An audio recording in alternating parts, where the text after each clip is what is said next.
Hello மக்களே! சின்ன மருமகள் அடுத்து என்ன நடக்க போகுதுன்றது இந்த ஒரு வீடியோவில் ஒரு குட்டி ப்ரெமோவாக பார்க்கலாம் வாங்க.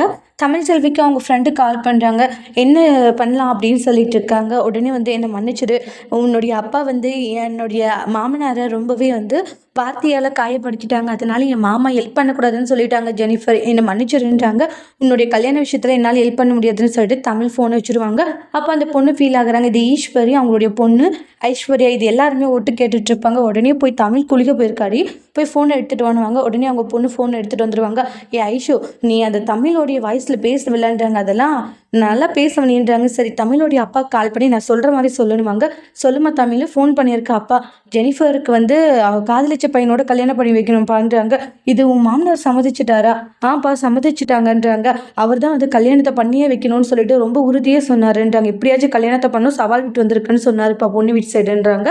அதுக்கு அப்படியா, உன்னுடைய மாமனாரே சொல்லியிருக்காருங்கன்னா அப்படின்னா பண்ணிட வேண்டியதான்றாங்க. கவலைப்படாதம்மா, ஜெனிஃபர் அவள் லவ் பண்ண பையன் கூடவே வந்து கல்யாணம் பண்ணி வைக்கிறேன், ஒன்று சேர்த்துறேன், அப்பா நான் இருக்கேன்னு சொல்லிட்டு ஃபோனை வைக்கிறாங்க. ஈஸ்வரோடைய பிளான் தான் இது எல்லாமே. இதில் மாட்டிட்டு தமிழ் என்னெல்லாம் கஷ்டப்பட போகிறாங்கன்றதை நெக்ஸ்ட் வீடியோவில் பார்க்கலாம். தேங்க்யூ.